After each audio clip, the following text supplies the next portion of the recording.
श्रोत्यांनो, आपण ऐकत आहात संगोपन टॉक्स आणि संगोपन टॉक्स मध्ये मी आपले सर्वांचे मनपूर्वक स्वागत करत आहे. जे पहिल्यांदा संगोपन टॉक्स ऐकत आहे त्यांच्या माहितीसाठी सांगते, संगोपन टॉक्स हे एक पॉडकास्ट विचार मंच असून यामध्ये मानसिक आरोग्य, मुलांच्या वर्तनाशी संबंधित समस्या, नातेसंबंधातील प्रश्न, करिअर मार्गदर्शन, महिलांशी निगडीत मुद्दे अशा विविध आणि महत्त्वाच्या विचारांवर अर्थपूर्ण चर्चा केली जाते. गेल्या 12 वर्षांपासून संगोपन, समुपदेशन आणि मानसशास्त्राच्या क्षेत्रात कार्यरत असून पालक, मुले आणि कुटुंबातील मार्गदर्शन व समुपदेशनाच्या माध्यमातून सातत्याने मदत करत आहेत. या अनुभवाच्या आधारे संगोपन टॉक्सद्वारे समाजातील संवेदनशील आणि आवश्यक विषयांवर जागरूकता निर्माण करण्याचा प्रयत्न केला जातो. आजची स्त्री सुपर वुमन किंवा सुपर मॉम म्हणून ओळखली जाते, पण या सुपर मॉमच्या मागे असलेला थकवा, guilt, anxiety, depression, hormonal changes, सतत होणारी चिडचिड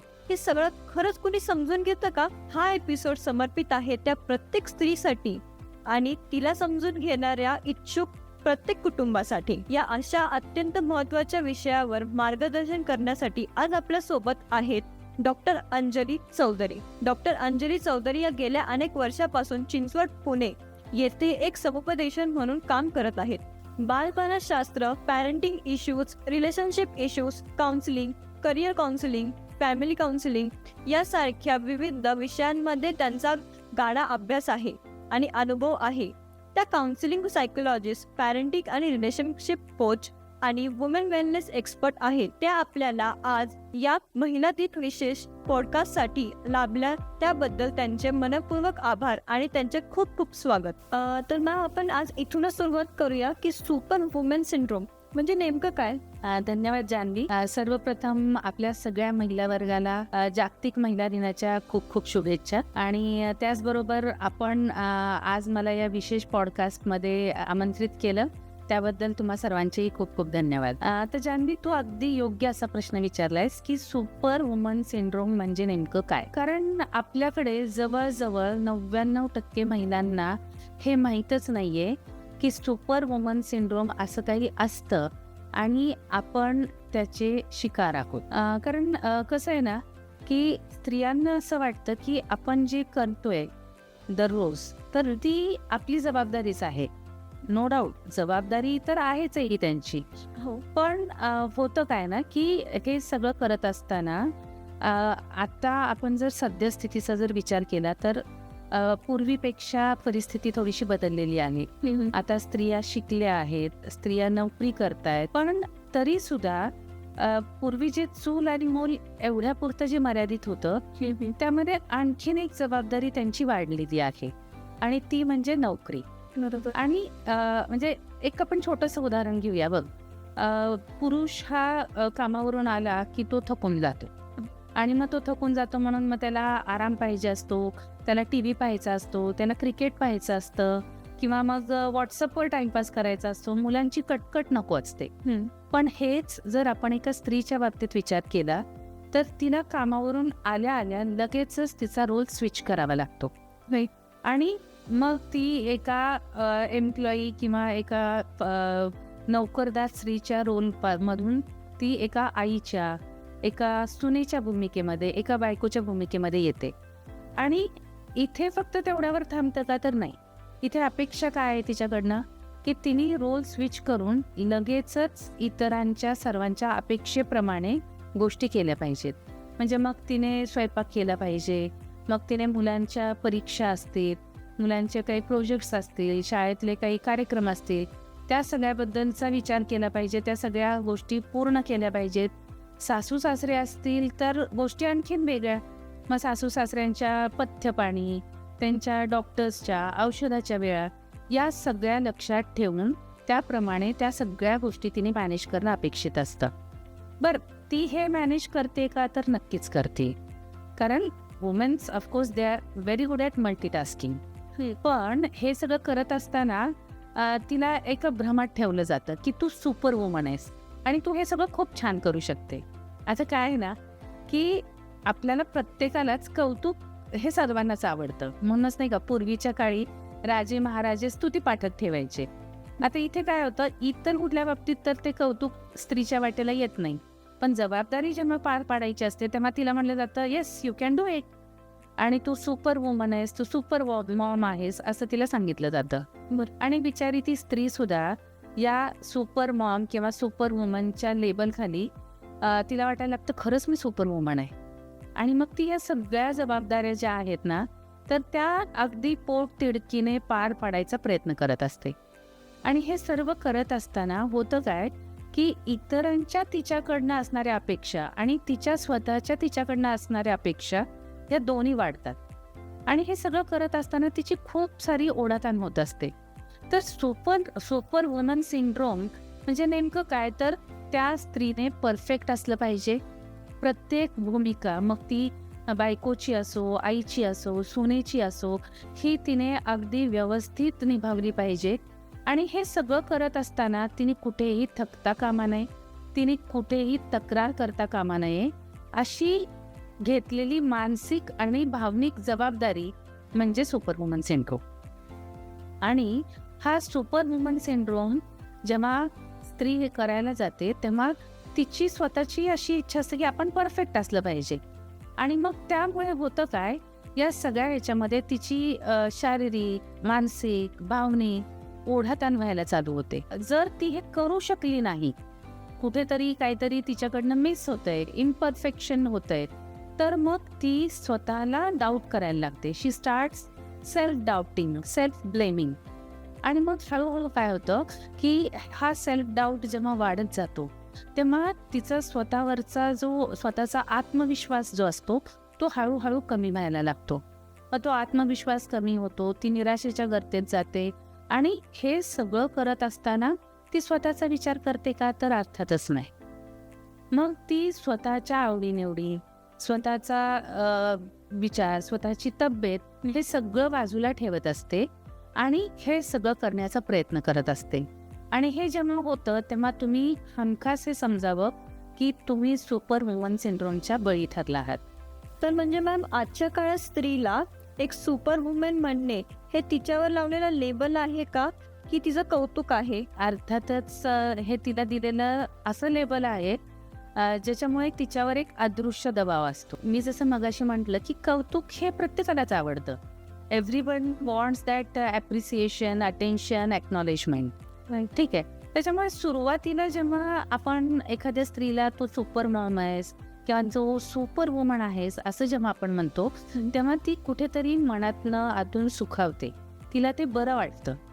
पण जेव्हा हे कन्सिस्टंटली होत असतं तेव्हा काय होतं, हळूहळू तो अदृश्य दबाव जो आहे तो तिच्या मानसिकतेवर, तिच्या भावनिक आरोग्यावर आणि शारीरिक आरोग्यावर परिणाम करायला लागतात. त्याच्यामुळे फक्त हे लेबल नाहीये, तर तो एक अदृश्य दबाव आहे जिथे आपण त्या स्त्रीला हे सांगत असतो इनडायरेक्टली की हे तू करायचंय आणि हे तू परफेक्ट करायचंय आणि ते करताना तू चुकायचं नाहीये, थकायचं नाहीये, तक्रारी करायची नाहीये. त्याच्यामुळे लॉंग टर्म मध्ये नक्कीच हे त्रासदायक होतं. बर्नआउटची सुरुवातीची लक्षणं कोणती आणि ती कशी आपल्याला समजून घ्यायची असतात? ओके, तर बेसिकली काय की एखाद्या स्त्रीची जर सतत चिडचिड होत असेल, म्हणजे बऱ्याच वेळेला आपण असं लेबल करू काय ही चिडतेच बाबा, सारखीच रागाला जाते, शॉर्ट टेम्पर्ड आहे असं आपण माहिती. पण आपल्याला ह्याला एक अलार्मिंग सिच्युएशन च्या पद्धतीने आपल्याला त्याच्याकडे बघितलं पाहिजे. जर एखाद्या स्त्रीची सतत चिडचिड होतीये किंवा सतत थकवा जाणवतोय किंवा खूप झोप येते किंवा झोपच येत नाहीये, अशा दोन्ही, किंवा एखादी स्त्रीला स्वतःसाठी जर ती वेळ काढत असेल तर तिला गिल्ट वाटतोय बाबा, किंवा नेहमी तिला स्वतःबद्दल कॉम्प्लेक्स वाटतोय की मी कुठेतरी कमी आहे किंवा एक न्यूनगंड येतो की मी पुरेशी नाहीये, अशा पद्धतीची जर तुम्हाला लक्षणं दिसत असतील तर तुम्हाला नक्कीच याच्याकडे सिरियसली बघितलं पाहिजे. कारण लॉंग टर्ममध्ये या सगळ्या लक्षणांचा स्त्रीच्या शारीरिक, मानसिक आणि भावनिक आरोग्यावर मोठा परिणाम होऊ शकतो. तर स्वतःसाठी ज्यावेळेला एक स्त्री वेळ काढते तर तिला स्वतःचं गिल्ट का वाटतं की मी स्वतःसाठी वेळ काढतीये तर माझ्या कुटुंबासाठी ते कमी पडू शकतात, त्यांना वेळ कमी पडू शकतो माझा, तर मग हे गिल्ट का बायकांमध्ये? स्त्रियांमध्ये हा गिल्ट दिसतो कारण त्यांना सेल्फ केअर करायची असते हे कधी शिकवलंच जात नाही. त्याच्यामुळे आपण सेल्फ केअरला ना एक स्वार्थी असं लेबल दिलेलं आहे आपण. राईट. म्हणजे आपण जी स्त्री म्हणजे आहेत अशाही स्त्रिया आहेत ज्या अतिशय करिअर ओरिएंटेड असतात. त्या स्वतःची काळजी घेतात, घर, करिअर आणि स्वतःच्या आवडीनिवडी जपतात, मॅनेज करतात. पण अनफॉर्च्युनेटली काय आहे ना की आपल्याकडे जे सोसायटल बेंचमार्क्स आहेत त्या सोसायटल बेंचमार्क्समध्ये ना कुठलीही एखादी लॉजिकल स्त्री ॲक्सेप्ट केली जात नाही इझिली. ओके. आणि त्या विरुद्ध आहे म्हणजे दोन्ही बाजूने आहे. एक इमोशनल पुरुष पण ऍक्सेप्ट केलं जात नाही, ठीक आहे. पण जेव्हा एखादी स्त्री असं करते तेव्हा मात्र तिला हे केलं जातं की हा ही स्वार्थी आहे, तिचं लक्ष नाहीये मुलांकडे किंवा ही कुटुंबाकडे वेळ देत नाही, कुटुंबाला वेळ देत नाही, दुर्लक्ष करते. अशा पद्धतीचे लेबल्स त्या स्त्रीला लावले जातात. आणि त्यामुळे होतं काय की जेव्हा एखादी स्त्री स्वतःसाठी वेळ काढायचा प्रयत्न करते किंवा स्वतःच्या आवडीनिवडी जपताना दिसते तेव्हा तिला ते कुठेतरी तिला स्वतःलाही वाटू शकतं आणि तिला नसेल वाटत तर इतर तिला ते गिल्ट देतात. बरोबर. की बाबा तू हे असं करते ह्याच्यामुळे हे होते. मी जसं मगाशी म्हणलं ना की ब्लेम गेम, म्हणजे काही झालं की दुसऱ्याला ब्लेम करणं सोपं असतं. मग हे तू वेळ देत नाहीस, तो वेळ तिकडे हे करते म्हणून मग तिला ते स्वार्थी ठरवलं जातं, तिला ब्लेम केलं जातं आणि त्यामुळे स्त्रियांना ते गिल्ट वाटायला लागतं की अरे मग हाच वेळ मी आमच्या या कामासाठी करू शकले असते किंवा हा वेळ मी मुलांचा अभ्यास, म्हणजे साधी दुपारची 15 मिनिटाची अर्ध्या तासाची झोप जरी एखादीने घेतली तर तिला टेन्शन येतं की अरे बापरे. आणखीन एक महत्त्वाचा मुद्दा काय आहे ना की आपल्याकडे त्या स्त्रीची जी वर्थ आहे ना ती वर्थ या गोष्टीवर ठरवली जाते की ती किती चांगल्या पद्धतीची सून आहे, ती किती चांगल्या पद्धतीची बायको आहे, ती किती चांगली आई आहे. यावर नाही ठरवलं जात की तिचं क्वालिफिकेशन काय आहे, ती किती तिचं एज्युकेशन कसं आहे, ती समाजामध्ये काय बदल घडवून आणते. तो तेवढा विस्तारित विचार कोणी करत नाही.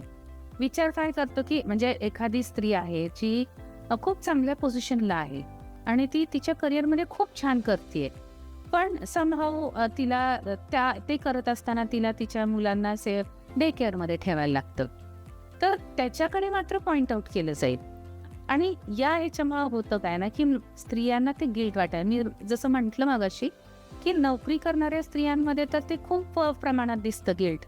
त्यांना असं वाटायला लागतं की बाबा म्हणजे मी नोकरी बरं हल्ली काय नोकरी दोघांनी नोकरी करणं ही गरज बनलेली आहे काळाची. म्हणजे स्त्रीनी फायनान्शियली इंडिपेंडंट असावं वगैरे हे तर मान्यच आहे, पण त्याहीपेक्षा कुटुंब जर चालवायचं आहे, आज आपण बघतो शहरांमध्ये सगळ्याच गोष्टी इतक्या हे झालेल्या आहेत की मुलांचे शिक्षण, त्यांचे क्लासेस, तुमचं घर, त्याचे रेंट असेल, इतर तुमच्या ह्या सगळ्या गोष्टी असल्यामुळे दोघांचं इन्कम असणं किंवा दोघांनी नोकरी करणं ही जबाबदारी झालेली आहे.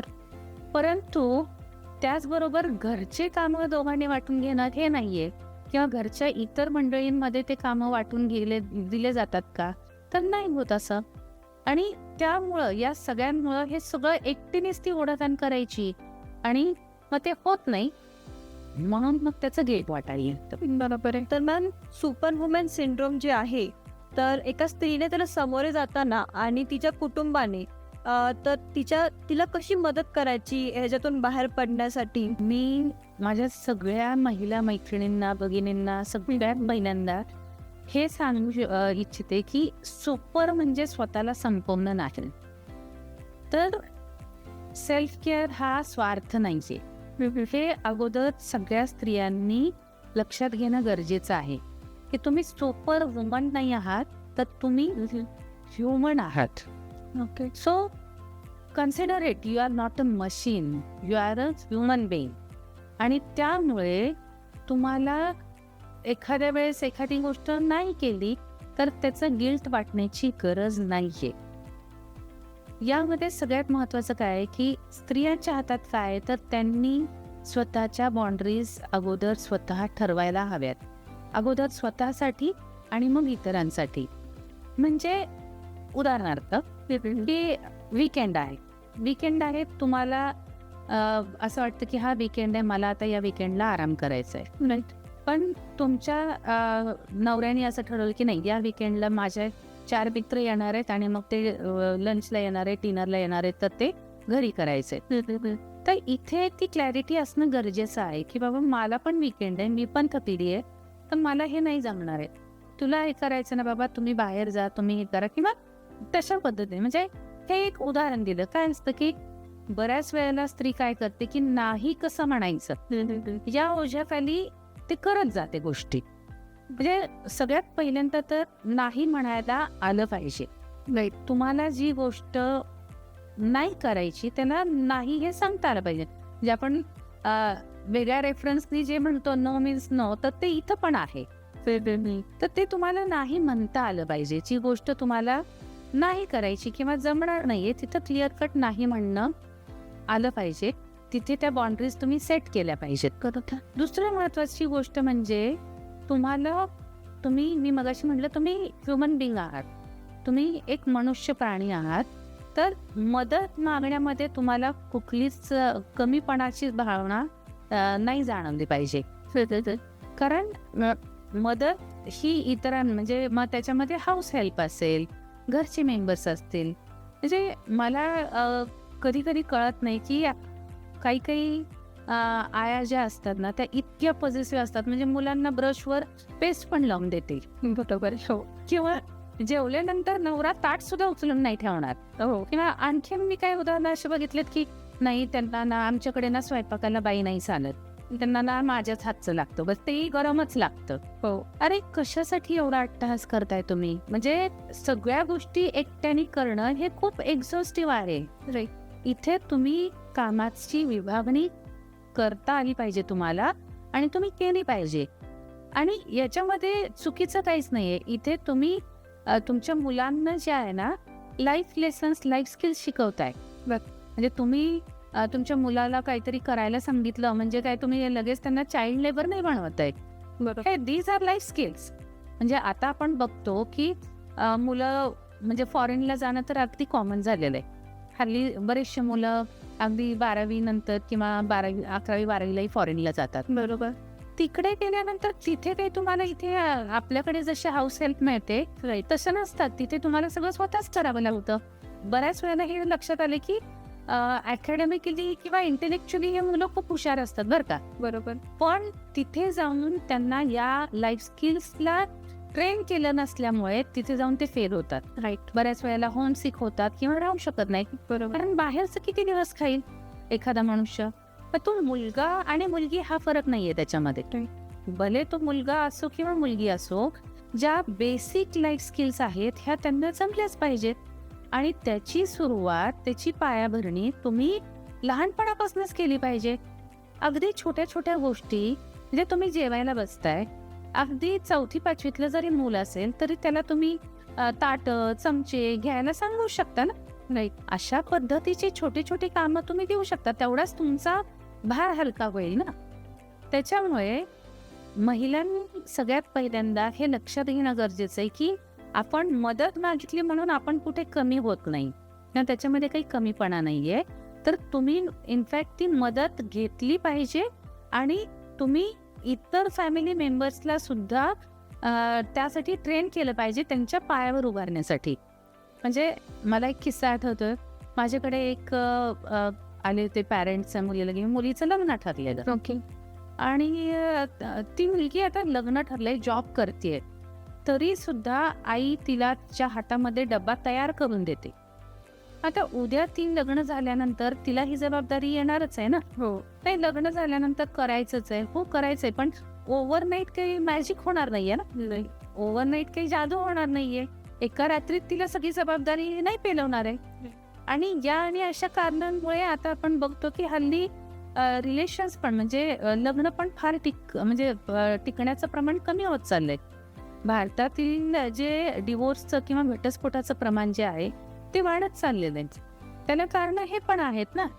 हे दोन्ही, म्हणजे मुलींसाठी म्हणून नाही, मुलांसाठी पण तितकं. आज तुम्हाला नोकरी करणाऱ्या स्त्रिया पाहिजेत, नोकरी करणारी बायको हवी आहे, पण तुम्हाला चहा सुद्धा करता येत नाही, तुम्हाला कुकर सुद्धा लावता येत नाही, हे नाही चालणार.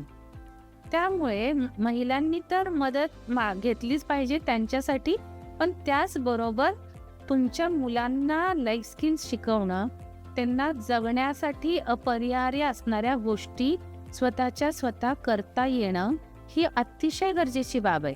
आणि जो पाया तुम्हीच त्यांना रोवून दिला पाहिजे. हेच घरातील इतर मेंबर्सच्या बाबतीतही आहे की ठीक आहे, नवऱ्याला बाबा आता ते तुम्ही बदलू शकत नाही, तुमच्या नवऱ्याला नाही येत आहे स्वयंपाक, पण स्वयंपाक येत नाही तर इतर गोष्टी, ओटा साफ करायचा आहे बाबा, भांडी धुवायची आहेत, या गोष्टीला तर काही फार रॉकेट सायन्स नाहीये ना, ते तर ते नक्कीच करू शकतात.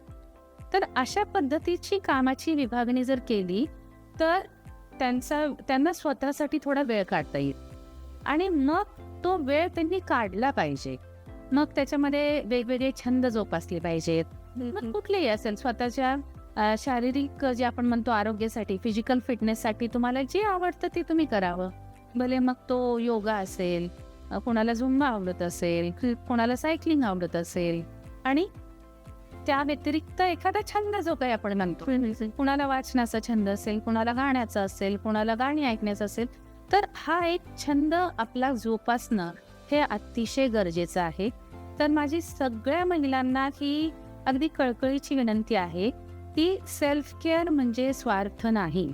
सेल्फ केअर ही इमोशनल नेसेसिटी आहे आणि त्यामुळे प्रत्येकाने स्वतःची काळजी घेतली पाहिजे. कारण तुम्ही जर आतून खुश असाल तरच तुम्ही तुमच्या कुटुंबाला खुश ठेवू शकाल.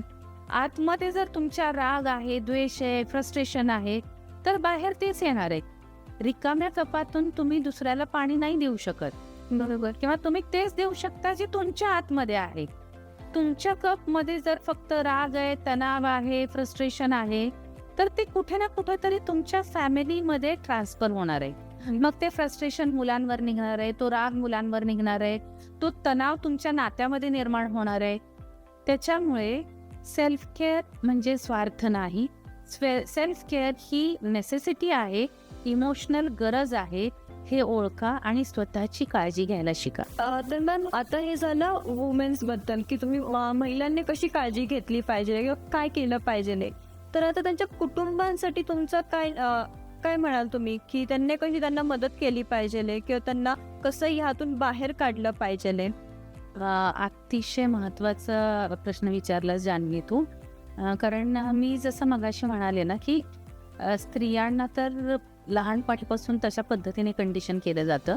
त्यामुळे इथे कुटुंबाची अतिशय महत्वाची आणि मोठी जबाबदारी आहे. जेव्हा तुम्ही एक एज्युकेटेड, शिकलेली, नोकरी करणारी स्त्री तुमच्या कुटुंबाचा भाग आहे आणि हे तुम्ही अपेक्षा करताय, तर त्याच वेळेला तुम्हाला इतर गोष्टींमध्येही तिला सपोर्ट दिला पाहिजे.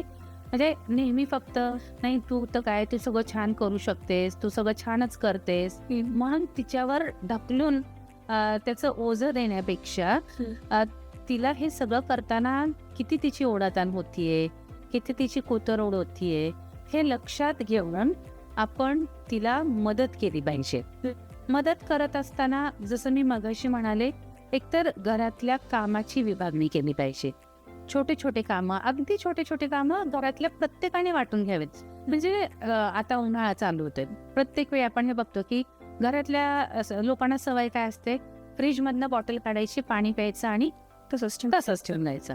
म्हणजे ती पाणी पिणे सगळ्यांची जबाबदारी, सगळ्यांची गरज आहे, पण ती भरण्याची जबाबदारी फक्त त्या स्त्रीला दिली आहे. तर हे जेव्हा तुम्ही प्रत्येक मेंबर घरातल्या छोटे छोटे कामं वाटून घ्याल, तेव्हा तिच्यावरचा बराचसा ताण कमी होईल. त्याच्यामुळे ज्याला जे शक्य आहे, ज्याला जे जमतंय, पण त्याचा अर्थ मला हे जमतच नाही म्हणून चालणार नाही. काही गोष्टी जमवाव्या लागतील तुम्हाला आणि तशा पद्धतीने तुम्हाला त्या वाटून घेतल्या पाहिजेत प्रत्येकाने. म्हणजे मग त्याच्यामध्ये आता आजी आजोबा आहेत घरी, तर जवळ मुलांना बागेत खेळायला नेणं, त्यांना क्लासला सोडवणं, अशा पद्धतीच्या गोष्टी तर त्या करू शकतात ना. त्याच्यामुळे त्यांचाही वेळ जाईल, त्यांनाही थोडासा व्यायाम होईल आणि त्या आईची पण थोडीशी जबाबदारी कमी होईल. किंवा मुलांचे जे प्रोजेक्ट्स असतात, ठीक आहे बाबा किती जरी दमून आला तरी तुमचंही मूल आहे ना ते. थोडीशी तुम्ही त्यामध्येही थोडंसं लक्ष घातलं आणि ते मदत केली तर तोही ताण तिचा कमी होऊ शकतो. हे झालं घरातल्या कामाच्या बाबतीत. त्याचबरोबर इतर ज्या गोष्टी असतात, कारण ती नोकरी करणारी स्त्री असेल तर तिला कामाचा ताण आहेच आहे आणि शिकलेली आहे म्हणून इतरही गोष्टी तिच्यावर असतात. म्हणजे मी बघितलेलं आहे की अशाही स्त्रिया मी बघितल्या ज्या सगळे फायनान्स मॅनेजमेंट जे आपण म्हणतो तर ते पण त्या स्वतःच करत असतात. म्हणजे मग वेगवेगळे EMIs आहेत किंवा वेगवेगळे प्रीमियम्स भरायचे इन्शुरन्सचे, मग ते पण तिनेच लक्षात ठेवायचं. तर कुठेतरी हे पण डिव्हिजन, म्हणजे असं नाही की तुम्ही कमावताय म्हणजे तुमची जबाबदारी संपली असं नसतं ना. त्यामध्ये या पण गोष्टींची विभागणी केली पाहिजे की बाबा मुलांच्या शाळेच्या फीजचं मी बघेन, हे तुम्ही बघा, अशा पद्धतीने हे पण डिव्हिजन केलं पाहिजे. आणि दुसरं म्हणजे काय की तिला युजली आपण काय ना हल्ली याबद्दल थोडासा आहे की हार्मोनल चेंजेस होतात किंवा कशा पद्धतीने ती स्त्री वेगवेगळ्या ह्याच्यातनं जात असते. पण आता असं व्हायला लागले की या गोष्टीला खूप ग्रँटेड घेतलं चाललंय आणि तिला असं हे केलं जातं की हे उगीच बाऊ बनवतायत. ऍक्च्युली ते तसं नसतं. स्त्री खरंच खूप वेगवेगळ्या हार्मोनल उलथापालथीमधनं जात असते आणि त्यामुळे त्याला त्याच्याकडे दुर्लक्ष न करता किंवा त्यासाठी तिला ब्लेम न करता तिला समजून घेणं गरजेचं आहे. बरोबर. कारण जेव्हा ती वेगवेगळ्या स्टेजेसमधनं जात असते, जेव्हा ती तिच्या मेन्स्ट्रुअल पिरियडमधनं जात असते किंवा जेव्हा ती प्री मेनोपॉझल कंडिशनमध्ये असते, त्यावेळेस तिच्या शरीरामध्ये प्रचंड उलथापालथ होत असते. तर अशा वेळी तिचा ताण समजून घेणं, तिला शारीरिक विश्रांतीची गरज आहे हे समजून घेणं हे अतिशय गरजेचं आहे. म्हणजे मेन्स्ट्रुअल सायकलच्या त्या 5 दिवसामध्ये त्या स्त्रीला जर तुम्ही अगदी हॉट वॉटर बॅग दिली किंवा थोडीशी तिची काळजी घेतली तरी तिचा अर्धा दुखणं कमी होतं आणि तिला उत्साह येतो एखादी गोष्ट करायला. मी जसं म्हटलं की आपण सर्वजण जे आहोत ना तर ते प्लीजिंग ह्याच्यासाठी खूप आसुसलेला असतो, राईट. म्हणजे कोणी पण आपलं ॲप्रिसिएशन केलं, आपल्या एफर्ट्सला एक्नॉलेज केलं तर ते प्रत्येकाला आवडतं. तर तिचं कौतुक करा ना. म्हणजे आपण हे कसं आहे की एखादी गोष्ट चुकली किंवा हे झालं तर आपण सगळ्यांसमोर ओरडू, रागवू, पण तेच कौतुक आपण करत नाही. मुलांच्या बाबतीतही तसंच होतं, पण स्त्रीच्या बाबतीत म्हणजे स्वयंपाक करते, तू चांगला स्वयंपाक करते, त्यात काय सांगायचं, बरं बोला ना 2 शब्द. कुठं तुम्हाला विकत आणायचेत ना. तर करा कौतुक मनमोकळेपणाने तिचं. झाली भाजी चांगली तर चांगली झाली म्हणून सांगा, ती पुढच्या वेळेस आणखीन जास्त चांगल्या पद्धतीने करेल. आणि तिला जेव्हा शारीरिक विश्रांतीची गरज आहे तेव्हा त्याचा तुम्ही आदर केला पाहिजे. असं नाही की बाबा मग काहीतरी म्हणजे काय गरज आहे किंवा तिला गिल्ट देऊ नये की मग तू विश्रांती घेतली म्हणून हे झालं. हे जे प्रकार आहे हे करू नये.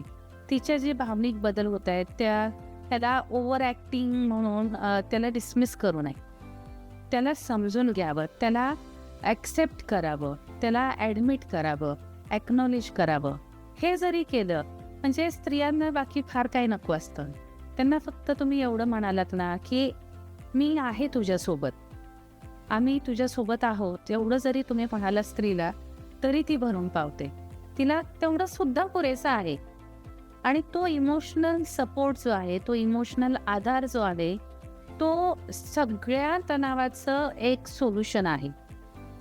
त्याच्यामुळे हा इमोशनल सपोर्ट हा अतिशय महत्त्वाचा आहे आणि तो कुटुंबातील प्रत्येक व्यक्तीची जबाबदारी आहे.